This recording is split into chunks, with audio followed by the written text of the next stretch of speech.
like we said with the fathers, the light that she had at that time was the easiest way to make money so that this person can survive. Yeah. So, and I think when you look at that, and when you look at the sacrifices that our parents made, or made for us to survive, and some of them, they were not really the ones that, even right now, we look at them and we appreciate them. But when you go back and you realize that by the end of the day, it was the sacrifices that they made just to make sure that you are okay. And I think for me, I saw that with my mother, that there are decisions that our parents took that they're not truly in line with what society accept. But when you look at them with the eye of grace, you see the sacrifices that they had to do or to take to make sure that we're okay. Welcome to Right From Home podcast, where we relive, relearn, and we roll with laughter with your host, Betty Achieng. And I'm Vincent Touma, still the husband to this beautiful wife. Beautiful woman and my wife. Both. Okay, both. So thank you so much for being with us today, another episode. But first, we want to start by appreciating the community that is growing at the Right From Home.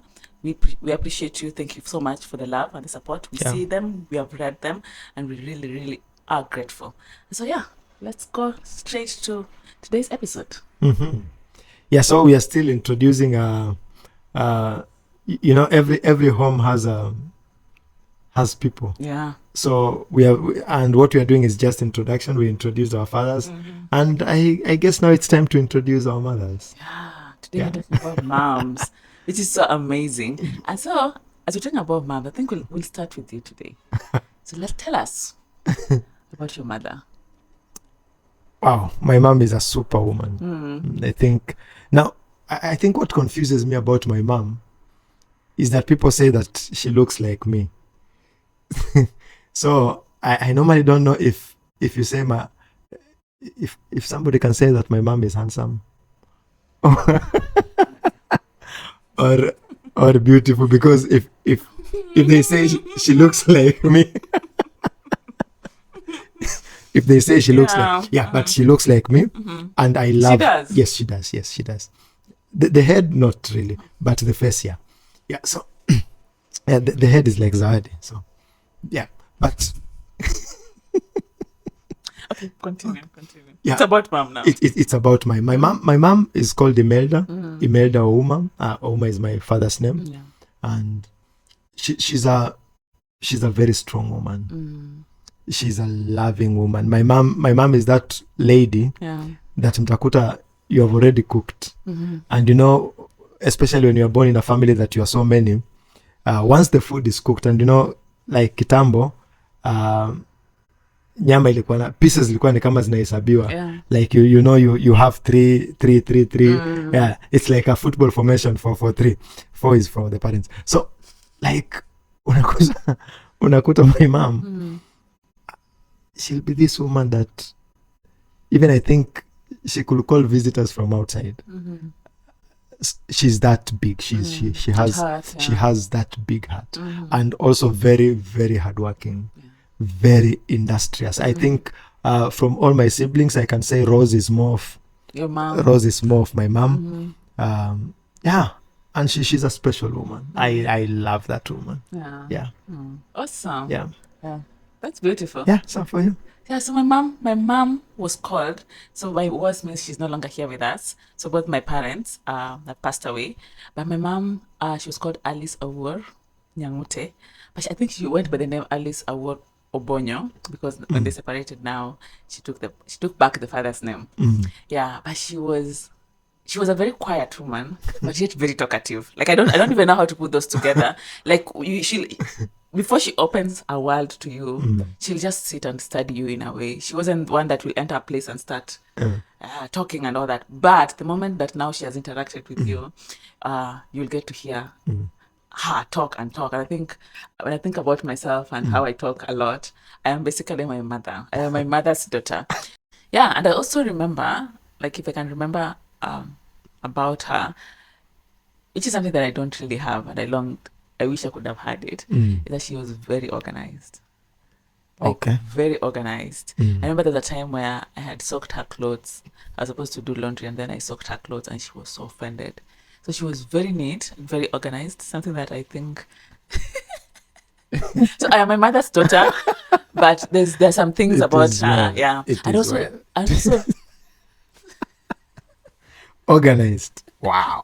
It is well. And I also loved how she was hardworking. Okay, don't laugh about the hardworking. At least kwa organized. Usicheke zote. It looks like, yeah, but she was also hardworking.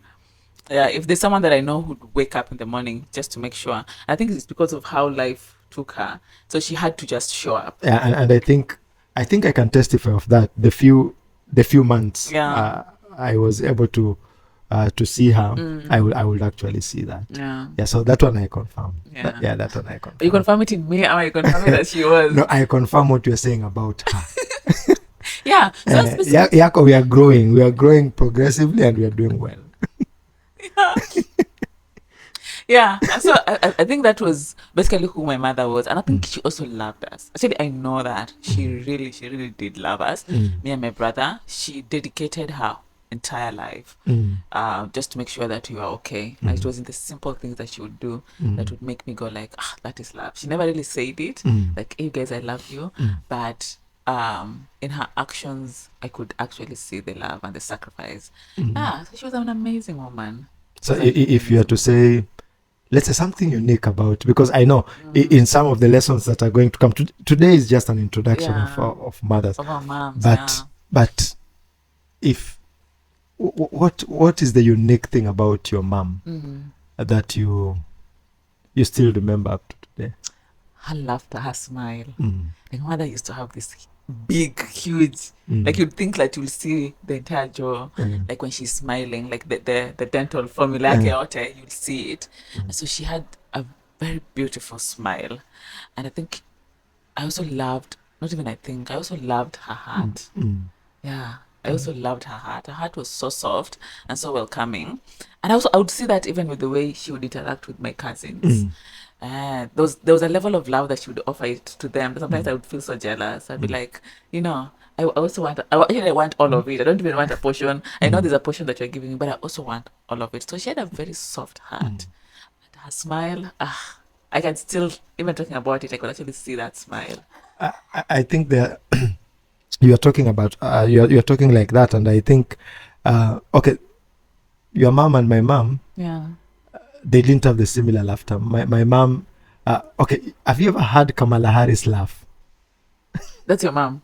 No, not Kamala Harris completely, but katikati. Yeah. Almost complete. Yes, and almost complete. And I think that is how my mom will laugh. She will have this hearty laughter. And which was very very unique. And also in that she was a very, very kind person. My mom will extend help in very amazing ways. Like, mkizaliwa wengi, and I'm not saying that people should not give birth. That is not what I'm saying. But mkizaliwa wengi, you'll experience missing things.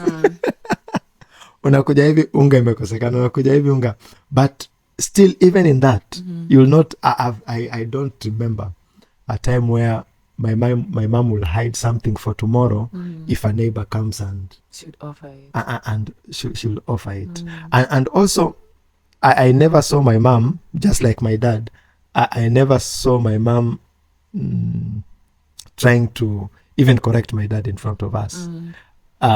There's only one time that I experienced my mom getting frustrated. And I think in that frustration, I express in a way that we could see it. That there was something that was going on. Yes, there was something that was going on. There was this day she used to work in a mwindi place. She alikuwa anashona. So she was supposed to go there in the afternoon. And then my dad said that he's going to bring chicken. Now I think for my dad, any part of a chicken is chicken. Like, this is about to get interesting. For my dad and for us, any part of the chicken was a chicken. Hey man, I hope the part is a good part. And I think for my mom, the interpretation of a chicken was the whole thing. Like miguu, nini. Mahindi na pirigisi. So that day, my dad comes and my mom is so excited. So my mom comes back home knowing that she's going to cook chicken and go to work. Lo and behold, when she opened the package, it was gizzards. But gizzards is good. Gizzards is good. Gizzard is good. But according to my mom, it's not chicken. It's not chicken. So yeah. So that day, I think, and I think at that time my mom was pregnant with her last born. So I think maybe the pregnancy. Sasa nivitukanizi. So ni kama yani you're expecting a then jamaa amekuleta engine. So I think for me that day, that is when I saw another face of my mom. But I think it was the pregnancy. I think it was the pregnancy. Yeah. When you talk about her as being a woman who her heart was just so open for people, I have seen that. I have seen that with her, and even moments when we have moments when we have gone home, and there's always someone she's staying with. like, who is she? I should tell you, a relative. until you start to ask, okay, who is the father? Because yes, he's my relative. And then you try to follow the line, you realize, hey. I think the most interesting part was when she gave an explanation of that person being your cousin, but the person is her uncle. Mama hapo umeshinda. Mama hapo umeshinda. I've seen her big heart in that she's so welcoming and she'd want to give identity to people. Yes. Even on people when you just go like, just open your home and say this is a stranger, but she'd want to give an identity and make the person feel like they belong. Yes. So that one I've definitely seen in her. Yes. Which is something that is so amazing. Yes. And I can't wait when we have the episode when we're talking about hospitality. Yeah. And I get to hear more about her being Wow. hospitable. Yeah. Wow. Yeah. So now that you have talked about just a brief about our mothers, which Bible character best describes your mother? Ngoja. You know what? Before he shares the Bible character that best describes his mother, I want you to share with us, you who is watching us right now, please share with us, when you think about your mother, who she was as a person, her good attributes, her character, and everything that, the full package of your mother, which Bible character best describes your mother? And they should tell us why. And then they should tell us why. And then you should tell us why. Why would you take that Bible character? So leave us a comment in the comment section. We'd love to read that. Now back to you. Okay. I think now because it's mothers, and mothers, many words, mothers.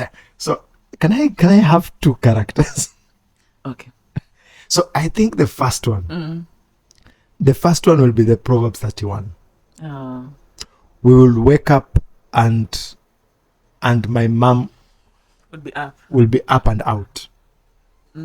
Up and yeah. No, don't judge. I'm not judging. Don't judge the fruit. Yeah. Me, I'm a night person. My mother will wake up. Yeah. And most of the time alikuwa naenda Kongoya just to buy some stuff. We'll talk about that in some other episode. Yeah. So for me, my mom was a Proverbs 31. Even in the days when we had maids. Yeah. And like nowadays, sometimes I see there are so many people, even sometimes people who call themselves Christian, they treat maids very badly. They can't eat with them. They can't do some things. They have to stay in the kitchen even when. But my mom would extend that grace even to them, to the maids. And to me, that was very, very amazing. So for me, my mom is a Proverbs 31 woman. The second one, I think my mom was Angel Gabriel. Okay. Explain. You see, when you read the Bible, Angel Gabriel seems to appear everywhere. Explain. Like, Mary is supposed to be told she's pregnant. Angel Gabriel is there. Joseph is supposed to. Angel Gabriel is there. And also another part, Zechariah, Angel Gabriel is there. Yeah. So for my mom, it was like no matter where you are, and you know, when we were young, there was no Bluetooth. But how my mom will detect where we are and what we did, she must be an angel. Like you'd come home and she'd be like, you're from playing with sand. Like, not even playing with sand. Like kuna nyingine, she will ask Oma, they use Oma at home for me. Oma, leo meenda baharini, and I'm like, yeah, who told her?